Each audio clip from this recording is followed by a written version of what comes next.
요거 조금만 줄여주세요. 노란 거. 자, 오늘 함께 나누실 말씀은 창세기 46장 31절에서 34절까지입니다. 창세기 46장 31절에서 34절까지. 창세기 46장 31절에서 34절. 찾으셨으면 한 절씩 교독하시고 마지막 한 절 같이 보겠습니다. 요셉이 그의 형들과 아버지의 가족에게 이르되 내가 올라가서 바로에게 아뢰어 이르기를 가나안 땅에 있던 내 형제들과 내 아버지의 가족이 내게로 왔는데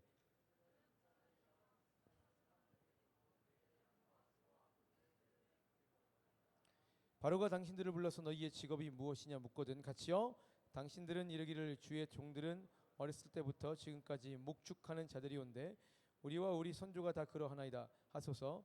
애굽 사람은 다 목축을 가증히 여기나니 당신들이 고센 땅에 살게 되리이다. 자, 아멘. 자, 좌우 앞뒤 옆에 친구 다시 한번 인사하겠습니다. 반갑습니다.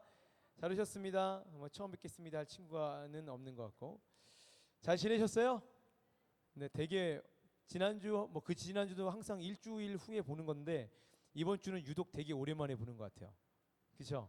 어떤 친구들은 그리고 어떤 친구들은 어제 봤는데 또 봐서 굉장히 식상하진 않지만 네.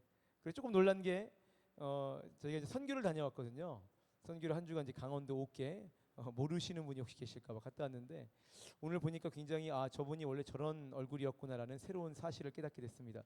맨날 이제 세수하고 이제 깨재재한 모습만 보다가 치마도 입고 화장도 더 잘 하고 또 머리도 이렇게 휘날리면서 오는 저 친구에게 원래 저런 향이 났었구나라는 땀 냄새만 맡다가 그런 새로운 사실을 알게 됐습니다.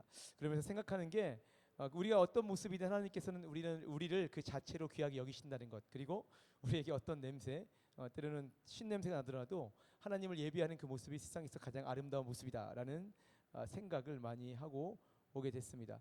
참 감사한 일이죠. 자, 언제부터인가 일상에서 그리스도인 삶의 예배, 그리스도인답게 살자. 그래서 지난주도 우리가 심플 라이프 포 지저스라는 지난해 주제를 가지고 살았잖아요. 그런 주제들, 일상에서 잘 살자 이런 주제들이 자주 거론되기 시작했습니다. 아무래도 교회 안에서는 그럴듯하지만 정작 일상으로 돌아오면 제대로 살아내지 못하는 한국 교회의 시대 사항을 반영하고 있는 것 같습니다. 너무나 감정적으로만 반응하고 일상에서는 그렇지 않다는 얘기죠.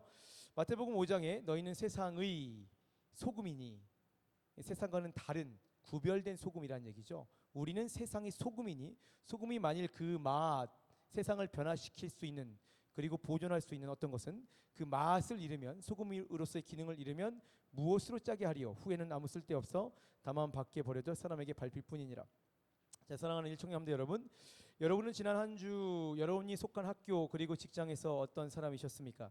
그리고 선교를 다녀오신 분들, 제가 한 주간 이제 두 교회를 왔다 갔다 하면서 생각보다 정말 큰 능력과 은혜가 있었잖아요. 많이 거절당하고 그래서 이 아이들이 힘들면 어떡하나, 또 비가 일주일 내내 오면 어떡하나, 그렇게 물어보는 아이들, 비가 오면 쉬면 되지라고 얘기했지만 제 속은 타죠. 그래서 좀 걱정을 했지만 버스킹에서부터 마지막까지 하나님의 놀라운 역사와 은혜를 분명히 많이 경험하고 들으셨을 것입니다. 그렇게 한 주간 살아왔는데, 그렇다면 이제 한 주 여러분은 여러분의 일상에서 어떻게 사시겠습니까? 과연 우리의 삶을 통해서 나의 가장 가까운 사람이 예수를 발견할 수 있겠는가? 그러니까 삶이 곧 선교가 될 수 있겠는가? 아주 중요한 문제일 것입니다. 우리가 삶에서 구별돼야 하는 이유, 우리가 세상에 속해 살지만 그들과 구별돼야 하는 이유는 다른 데 있지 않죠. 무엇보다 하나님이 거룩하시기 때문입니다. 레위기 11장에 나는 여호와 너희 하나님이라. 하나님께서는 누구의 하나님입니까? 나의 하나님이시죠. 그런데 그 하나님께서 우리에게 말씀하십니다. 내가 거룩하니 너희도 몸을 구별하여 거룩하게 하라 라고 명령을 하십니다. 그 성경에서 거룩하다로 번역된 히브리어 카도슈라는 단어는 분리되다, 구별되다라는 뜻을 가지고 있어요. 거룩이라는 것은 분리를 이야기하고 있습니다. 이것은 세상의 법이나 윤리는 물론이고 성경에 위배되는 모든 세상의 쾌락들, 행위와 사상, 가치들로부터 우리가 구별된다는 뜻입니다. 그야말로 일상으로 우리가 예배를 드리고 살아라, 그런 얘기를 하나님께서 우리에게 요구하고 계시는 것이죠. 오늘은 이것과 관련해서 감사하게도 간증이 두 분이나 계시기 때문에 빨리 짧게 마치도록 하겠습니다. 자, 첫째 PPT 넘겨보시면 세상과 구별되어 살기 위해서는 우리가 세상을 뚫고 나가야 되지만 그것만큼 중요한 게 세상과 구별될 수 있는 실제적 시공간이 필요해요. 환경이 또 굉장히 중요하다는 얘기를 제가 좀 하고 싶습니다. 지난주 금요철야 예배는 1청년 함대 주간 예배 그리고 선교 파송식으로 함께 모였습니다. 그렇죠? 그 무릎 선교사로도 이제 많이 동참해 주셨고 온라인으로 듣고 계신 분도 있는 줄 제가 알고 있는데 우리 찬양팀이 주간이기 때문에 찬양 인도를 했고 더불어서 선교사 파송식 때 찬양을 했고 함께 기도하는 시간을 지난주 금요일에 가졌습니다. 그런데 우리 찬양팀이 본래 굉장히 잘했죠. 원래 우리 찬양팀이 굉장히 잘했지만 지난주 금요일은 유독 은혜로웠습니다. 혹시 이렇게 경험 이렇게 마음속에 그런 은혜가 더 막 폭발적으로 일어났던 경험 있으신 분 계십니까? 지난주 금요일은 유독 제 가슴이 굉장히 벅차고 은혜로웠습니다. 그리고 선교 특송은 본래 3분 정도로 기획했는데 우리 청년들이 너무나 더 하고 싶다고 원래 보통은 하지 않겠다고 아우성이지만 이 선교팀들이 너무나 더 하고 싶다고 10분 정도 선교 특송을 유례 없이 했습니다. 그래서 많은 목사님들이 저에게 과연 괜찮을까 그런 메시지를 저한테 많이 보냈는데 워낙 원하니까 그냥 하자고 해서 10분 정도 특송을 했습니다. 길지 않을까 모두가 걱정했지만 제가 아는 한 거의 대다수의 성도님들이 얼마나 은혜를 받았는지 몰라요. 그 10분의 특송이 우리가 경험하지 못했던 은혜를 주는 그런 좋은 시간이었습니다. 자, 왜 이런 일이 일어났을까요? 특송이라는 새로운 아이템이 있었지만 찬양은 원래 한 달마다 매번 했는데 왜 그날 유독 그렇게 은혜로웠을까? 왜 은혜로웠을까요? 왜냐하면 그 전주 그리고 그 전주 그리고 두어 달간 우리가 계속해서 모였기 때문이죠. 매일같이 예수를 생각하고 기도하며 찬양하고 선교 준비를 2달간이나 했습니다. 그래서 굉장히 힘들고 지치고 피곤할 때도 많았습니다. 그런데 그러다 보니 밖에 나가서 딴짓을 못하죠. 다른 것을 보고 들을 만한 시간이 차단됐습니다. 그렇게 주어진 환경이 우리가 은혜로울 수밖에 없게 우리를 이끌어갔던 거죠. 환경의 중요성입니다.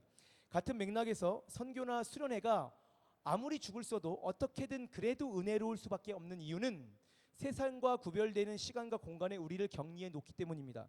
우리가 거룩하기 위해서는 영만 세상과 분리되는 것이 아니라 우리 영을 담는 그릇, 이 육체와 그리고 정신 역시 세상과 구별되는 시 공간에 집어넣는 것이 아주 중요합니다. 그야말로 환경의 힘이잖아요. 오늘 우리가 함께 나눈 말씀은 가나안에서 애굽으로 이주하는 야곱의 가문 이야기를 그리고 있습니다. 다들 뭐 대다수가 아시는 내용일 텐데 예전에도 한번 다뤘던 적이 있어요. 죽은 줄로만 알았던 아들 요셉이 뭐가 돼 있었을까요? 애굽에 뭐가 돼 있을까요? 죽은 줄로만 알았던 아들 야곱이 당시 최강국 애굽 이집트의 총리가 되어 있었습니다. 당시 가나안 지역에 그리고 전국에 가뭄이 들었는데 그래서 아들의 힘을 빌어서 가나안 땅에 살던 이 야곱 가문 이스라엘 백성들이 최강국인 애굽으로 이주를 하게 되는 거예요. 그런데 이상한 것은 아들 요셉이 있는 호화로운 궁전으로 이스라엘 백성들이 갈 법한데 그렇지 않고 고센이라는 이집트 시골 변방으로 이 사람들이 이주했다는 것입니다. 왜 그랬을까요? 왜 아들이 있는 곳으로 가지 않고 굳이 시골 땅 고센 땅으로 이스라엘 사람들이 이주했겠습니까? 자, 오늘 본문 여러분이 읽으신 본문을 보시면 요셉은 이스라엘이 고센에 살기 위해 바로 왕에게 어떻게 말해야 하는지 사전에 자세히 알려주는 그런 내용을 다루고 있습니다. 그 내용이 본문 33, 34절인데 화면 한번 그 본문 다시 한번 보여주세요. 창세기 46장 33에서 34절 제가 읽어드리겠습니다. 바로가 당신들을 불러서 너희 직업이 무엇이냐 묻거든. 이스라엘 백성들이 애굽에 가서 바로가 이제 묻는 거죠. 당신들은 이르기를 주의 종들은 어렸을 때부터 지금까지 목축하는 자들이온데 우리와 우리 선조가 다 그러하나이다 하소서. 애굽 사람들은 다 목축을 가증히 여기나니 당신들이 고센 땅에 살게 되리이다 라고 요셉이 먼저 작당을 합니다. 자기 가족들에게 그렇게 얘기하라고 왕한테. 그러면 호화로운 궁전이 아니라 고센 땅에 살게 될 거야. 그게 충고를 하는 거죠 요셉이. 여러분 다들 아시겠지만 사교 문화와 기술이 발달한 애굽, 이집트는 짐승과 먹고 자는 목축업자들을 굉장히 천하고 더럽게 여겼습니다. 당시 문화가 그래요.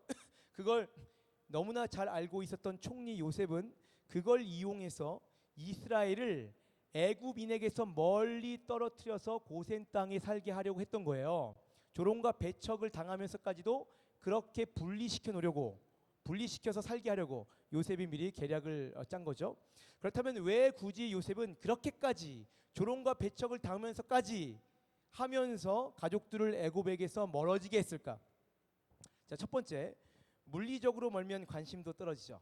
Out of 뭐죠? sight, out of mind. 그런 뭐 영어 속담 많이 들어보셨잖아요. 눈에서 멀어지면 마음에서 멀어진다. 멀리 있으니 이스라엘 사람들이 애굽의 부나 권력에 빠져들거나 어떤 정쟁에 휘말릴 일이 거의 없습니다. 물리적으로 머니까. 둘째, 같은 맥락에서 애굽의 사치, 타락한 쾌락의 문화에서 벗어날 수 있습니다. 애굽에 살지만. 그렇게 되면 이스라엘은 이스라엘의 순수한 문화, 곧 하나님에 대한 신앙을 이어갈 수 있게 되는 것이죠. 의도적으로 그렇게 상황, 분위기가 분리되도록 만들어 놓은 것입니다. 오늘 본문 조금 아래를 보시면 형들은 요셉의 뜻대로 고센 땅에 살게 해달라고 요청하는 장면이 기록이 돼요. 창세기 47장에 보면 그들이 또 바로에게 고하되 가나안 땅에 기근이 심하여 종들의 양떼를 칠 곳이 없기로 종들이 이곳에 거류하고자 왔사오니 원하건대 종들로 고센 땅에 살게 해주세요 라고 형들이 바로에게 요청하는 장면이 기록되어 있습니다. 여기서 거류한다, 우리를 살게 해주소 라고 말하는 히브리어 원문 구르라는 단어는 영구히 거주한다라는 뜻이 아니라 일정 기간만 객으로 손님으로 거주한다는 뜻을 가지고 있습니다. 그러니까 이스라엘은 애초부터 애굽에서 눌러 앉을 생각이 전혀 없었던 것이죠. 그들에게 있어서 애굽은 아름답고 풍요로워서 굉장히 매력적인 곳이 맞습니다. 그러나 중요한 것은 그렇다고 해서 그곳이 하나님의 약속하신 땅은 아니라는 거죠. 창세기 46장에 내가 너와 함께 애굽으로 내려가겠고 그러나 반드시 너를 다시 인도하여 가나안 땅으로 올라올 것이다. 그렇게 약속을 하셨습니다. 하나님께서는 이스라엘 백성들에게 가나안 땅을 주신다고 말씀하셨습니다. 그래서 애굽에 섞여 살기는 하지만 그들에게는 속하지 않아야 된다라고 말씀하셨습니다. 너무나 좋고 애굽 땅이 즐겁지만 그러나 언젠가는 떠나야 할 곳이 애굽인 거죠. 하나님의 그 약속을 잊지 않기 위해서, 애굽의 풍요로움에 젖어들지 않기 위해서 그들이 의도적으로 선택한 방법은 나는 당신들이 가증히 여기는 목축업자입니다 라는 비천함입니다. 자, 사랑하는 일청년 함대 여러분, 여러분은 여러분이 거룩한 하나님의 백성이라는 그 놀라운 신분을 어떻게 유지하고 지켜내고 살아가고 계십니까? 로마서 12장에 그러므로 형제들아 내가 하나님의 모든 자비하심으로 너희를 권하노니 너희 몸을 하나님이 기뻐하시는 거룩한, 그러니까 구별된, 세상과는 분리된 산 제물로 드리라. 이는 너희가 드릴 영적 예배니라. 우리의 몸을 매일같이 하나님께 구별하여서 산 제물로 드리는 것이죠. 바로 삶의 예배입니다. 내가 오늘도 놓지 못하는 세상의 우상들은 언제고 하나님 대신 그 자리에 올라가려고 우리를 미혹합니다. 사단은 지금 이 순간에도 마치 우는 사자와 같이 집어삼킬 자를 찾고 있습니다. 요셉은 얼마든지 고센보다 더 좋은 땅을 형제들에게 제공할 수 있었죠. 가족들에게 충분한 권력과 부와 명예를 제공할 수 있는 힘이 있었습니다. 그러나 그 대신 고센 땅의 천박함을 자기 스스로 그리고 형제들에게 자처하게 하는 거죠. 요셉은 알았던 것입니다. 세상의 재물과 하나님은 같이 갈 수 없다. 그것은 위험한 것이다. 거대한 세상의 재물에 위혹되지 않고 하나님의 백성으로 살기 위해서는 세상과 분리된 하나님의 은혜에서 벗어나지 못할 물리적인 장치가 반드시 필요하다. 요셉과 그의 가족들이 알고 있었던 거예요. 우리도 마찬가지입니다. 우리가 세상에 속하지 않기 위해서 우리는 연약하죠. 상황, 주어진 현실을 뚫고 나아가야 하지만 그 상황, 주어진 현실에 굴복하는 경우가 얼마나 많은지 모릅니다. 그래서 우리는 의도적으로 끊임없이 하나님과 아주 친밀할 수 있는 상황을 만들도록 무던히도 애를 써야 되는 것이죠. 유혹이 많은 밤에 유혹받지 않도록 의도적으로 일찍 자는 거죠. 술 마시지 않기 위해서 의도적으로 친구들의 회식 자리를 피하고 신앙의 자람을 위해서 의도적으로 수련회나 선교에 참여하고 평소 일상의 영성을 위해서 의도적으로 30분 일찍 일어나서 큐티하거나 의도적으로 가요보다 찬양을 많이 듣는 거죠. 의도적으로 인스타와 유튜브를 통제하는 것입니다. 그렇게 환경을 만들어주는 거죠. 그 예수님께서는 공생의 기간에 수많은 유혹을 동일하게 받으셨습니다. 완전한 인간이셨기 때문에 너무나 고단해서 십자가를 피하고 싶으셨을 테고 이 잔을 내게서 멀어지게 하여 주시옵소서. 그렇게 기도했잖아요. 때로는 사단의 유혹에 따라 세상의 군주로 언제든지 군림할 수도 있으셨습니다. 모든 사람들이 예수님을 왕으로 삼고 싶었어요. 얼마나 하고 싶으셨겠습니까? 십자가를 피해서 얼마나 세상으로 나아가고 싶으셨겠습니까? 그러나 그것은 하나님의 뜻이 아니죠. 그래서 예수님은 자기를 통제하고 제어하기 위해서 의도적으로 매일 새벽 미명에 일어나셔서 의도적으로 사람의 손이 타지 않는 시공간 산에 오르셔서 기도하셨습니다. 마가복음 1장에 새벽 오히려 미명에 예수께서 일어나 한적한 곳으로 가서 거기서 기도하시더니 예수께서 나가사 습관적으로 루틴이죠. 계속해서 빠짐없이 일부러 언제나 항상 습관을 따라 감람산에 가심에 제자들도 따라갔죠. 누가복음 22장에 그곳에 이르러 그들에게 이르시되 유혹에 빠지지 않게 기도하라고 말씀하셨습니다. 그냥 되는 것이 아니죠. 알아서 신앙은 잘하지 않습니다. 통제하고 자기를 관리해야 되죠. 예수님도 그러셨어요. 그래서 결국 예수님은 그 환경 속에서 미혹되지 않고 십자가의 구속 사역을 완성할 수 있었습니다. 환경의 힘이에요. 자, 사랑하는 일청년함대 여러분, 우리에게는 그리고 여러분에게는 여러분 너무 교만하지 마십시오. 지금 영적으로 충만하다 그래도 가장 넘어지기 쉬울 때가 영적으로 충만할 때입니다. 그러므로 우리에게는 그리고 여러분에게는 여러분과 우리만의 고센 땅이 필요합니다. 특별히 주위 환경에 언제든 흔들릴 수 있는 20대 초반의 청년들에게는 세상을 가릴 수 있는 상황, 주위 환경 장치가 너무나도 필요한 거죠. 그러니 어떤 상황이라 할지라도 그 무엇보다 이 예배 공동체, 이 상황, 이 환경을 지켜내십시오. 주일 예배 빠지지 마시고 선교나 수련회 여러 가지 양육이 있을 때에 반드시 참여하십시오. 세상과 거리가 있고 세상이 비천하고 손가락질하는 마치 너무나도 고센과 닮은 이곳에 여러분의 살 길이 있습니다. 여러분이 이곳에 있을 때 여러분은 그나마 그래도 말씀 한 구절 보고 그나마 그래도 찬양 한 구절 더 하는 거예요. 이것이 여러분의 고센 땅이에요. 이곳에 있을 때 여러분이 그 신앙을 지켜낼 수 있는 것이죠. 저희를 한번 둘러보십시오. 좌우 앞뒤를 한번 보세요. 누가 있습니까? 너무나 사랑하고 아름답고 어여쁘고 멋진 우리 오빠들, 누나들, 동생들이 있잖아요. 이 친구들, 여러분이 이 공동체에 속해 있을 때 여러분의 손을 여러분의 동료가 굳게 잡아줄 거야. 이것이 여러분의 고센 땅이죠. 이것만큼 강력한 장치가 없는 거야. 그래서 예배 공동체에 빠지면서 신앙생활 잘한다는 것은 모순이죠. 성경적으로 옳지 않습니다.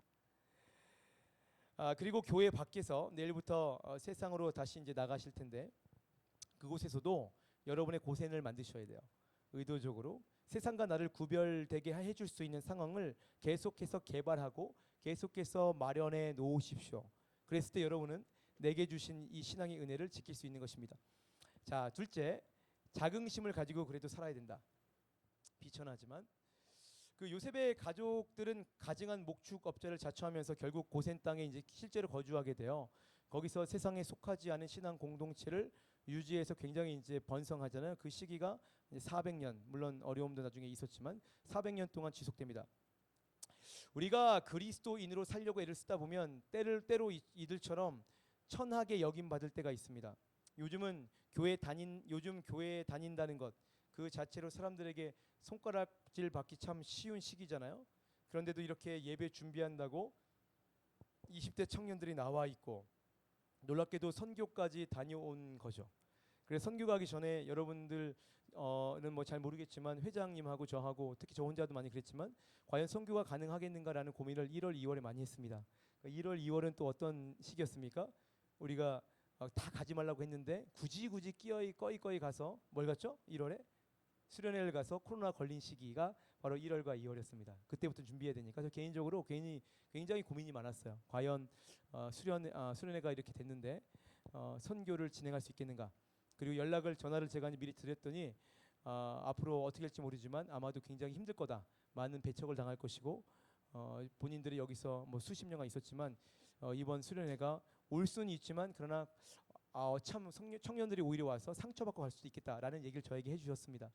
그래서 과연 할 수 있을까라고 했는데 놀라운 은혜가 임했잖아요. 기적이에요. 모든 것들을 다 알고 있는 저, 그리고 조금 더 알고 있는, 조금 적지만 거의 알고 있는 회장도 공감하실 텐데, 굉장히 여러분은 여러분이 생각하지 못한 엄청난 기적을 보고 온 거야. 대단하죠? 그런데 이것은 우리 안에서의 기적이고, 세상에서 보면 참 바보 같고 비천하고 멍청한 일이죠. 이 시기에 선교 간다 그러면. 그래서 어떤 친구가 나눔할 때 그런 얘기를 하더라고요. 교회 간다고 하기가 참 부끄럽다. 특히 이제 코로나 기간에 그거를 교회 안 다니는 친구들에게 말하기가 너무나 창피하고 말할 수가 없다는 거예요. 그리고 선교 간다는 얘기를 차마 할 수 없었는데 했다는 게 또 신기하네. 했지만 선교 간다라고 친구에게 대놓고 얘기할 수 없었다라는 고백을 한 걸 제가 들은 적이 있습니다. 세상에서 보면 선교는 참 비천하고 바보 같은 일이죠. 어쨌건 코로나가 끝나지 않았기 때문에. 자, 이런 비천함. 그런데 이것은 우리가 구별된 삶을 살기 위해 자처하는 행동이죠. 선교를 하기 위해서 우리가 갔지만 선교가 되기 위해서 선교에 우리가 갇힌 거예요. 비천한 행동은 우리가 자처한 것입니다. 왜냐하면 그렇게 해내는 것이, 그렇게 사는 것이 우리가 우리의 신앙을 지키는 방법이기 때문입니다. 신앙이 좋아서 선교 가는 게 아니라, 여러분 아시겠지만 어떤 친구가 또 그런 얘기를 했습니다. 우리가 이들에게 선교하러 온 것이 아니라 그들이 우리를 기다리고 있었다. 그래서 놀라운 은혜가 있었다. 그냥 가서 보면은 우리가 그들을 이런 선교 활동을 통해서 오히려 은혜를 받고 우리 신앙을 지킬 수 있는 요소들이 이번에도 많이 있었을 것입니다. 그렇게 해내는 것이 우리의 신앙을 지키는 방법이기 때문이에요. 그래서 하는 거죠. 오늘 본문의 다음 장을 보면 요셉의 아버지 야곱이 바로와 따로 만나는 장면이 기록됩니다. 그때 이 야곱이 들어가서 한번, 그리고 바로와 대화를 마치고 나서 다시 한번 이 바로를 축복합니다. 그런데 이것은 단순히 관례적인 인사 칠례가 아니라 실제로 주도적으로 당시 최강국의 왕이었던 바로를 이 야곱, 비천한 목축업자 야곱이 축복해주는 그런 축복 기도였어요. 그 장면을 잘 보시면 바로 앞에서 이 왕 바로 앞에서 이 야곱의 아들들은 자기들을 주의 종이라고 칭합니다. 굉장히 자기를 낮춰요. 그런데 바로 다음에 들어간 야곱은 바로 왕, 모든 세계 열방이 벌벌 떠는 이집트의 왕 앞에서 나는이라는 주어를 사용하면서 자신의 권위를 낮추지 않습니다. 세상에서는 비천하고 가증해 보이는 나그네로 사는 것 같지만 왕 앞에서 결코 주눅들거나 자존심 상해하지 않습니다. 내가 낮아진 이유는 내가 진짜 비천해서가 아니라 내가 능력의 하나님을 인정하고 그분의 자녀로 살기 위해 의도적으로 그렇게 한 것이기 때문입니다. 그 낮아짐을 통해서 우리는 오히려 성령의 은혜를 취하고 하나님의 자녀로서 힘있고 담대하게 그리고 당당하게 살아낼 수 있는 것이죠. 그러므로 전혀 부끄러워할 것 없고 오히려 당당한 것입니다. 자, 사랑하는 청년 여러분, 그러므로 예수로 그 누구보다 세상에서 담대하십시오. 자, 여러분에게 다시 한번 요청드립니다. 여러분이 세상에서 담대할 수 있는 이유는 여러분의 지식과 여러분의 학력과 여러분의 부와 명예가 아니라 바로 우리 주 예수 그리스도임을 이 시간 선포합니다. 그 예수 붙들고 그 예수로 세상에서 조금 더 담대하십시오. 비교 속에서 우위를 찾으려면 그 비교 속에서 또 나보다 더 높은 우위 가운데 짓밟히게 될 것입니다. 우리가 담대하고 우리가 강하고 우리가 힘 있는 이유는 우리 주 예수 불 꺼주세요. 그리스도입니다. 그 사실을 잊으시면 안 되는 거예요. 그래서 고린도전서 1장 18절에 십자가의 도가 멸망하는 자들에게는 미련한 것이죠. 십자가의 도가 멸망하는 자들에게 미련한 것입니다. 이 시기에 선교를 가는 사람들은 바보고 이 시기에 예배당에 모이는 것은 멍청한 사람들입니다. 십자가의 도가 그렇게 멸망하는 자들에게는 항상 미련한 것이었습니다. 지금 이 시대만 그런 것이 아니라 2000년 전에도 그랬고 앞으로는 더욱더 그렇게 될 것입니다. 그러나 항상 또한 어떤 것이 가치가 있냐면 구원받는 우리에게는 십자가의 도가 하나님의 능력인 것이죠. 그것이 우리 그리스도인들의 신앙 고백이었고 그 신앙의 고백을 받아 여러분이 지금 이렇게 자라가고 있습니다. 그리고 그 신앙의 고백에 따라 여러분이 선교지에 가서 강원도 땅에 가서 하나님 복음을 힘있게 선포하고 씨앗을 심고 온 것이죠. 여러분의 그 씨앗이 강원도 옥계 땅에 앞으로 어떻게 피고 자랄지 몰라요. 결국 자라고 열매를 취하게 하는 것은 우리가 아니라 하나님이기 때문이죠. 그래서 아무쪼록 우리가 누구인지 분명히 알아서 자긍심을 갖고 어디서든 모든 삶의 장소에서 하나님의 자녀로, 우리 하나님의 자녀로, 우리 예수 그리스도의 이름으로 담대하시길, 오늘보다 내일은 더 강한 하나님의 군사로 더욱더 잘하시길 우리 예수님 이름으로 축원합니다. 여러분을 통해서 진실로 많은 사람들이 예수 믿으면 저렇게 살아야 되는구나, 예수 믿는 사람들은 저렇구나, 그렇게 여러분을 통해서 은혜 받고 그렇게 은혜 받은 그 사람이 다시 여러분처럼 자라서 그 다음 사람에게 복음을 전해줄 수 있는 여러분을 통해서 놀라운 복음의 흐름이 있길 예수님 이름으로 축원합니다. 피아노를 계속 쳐주시고 제가 기도하겠습니다. 사랑과 은혜가 충만하신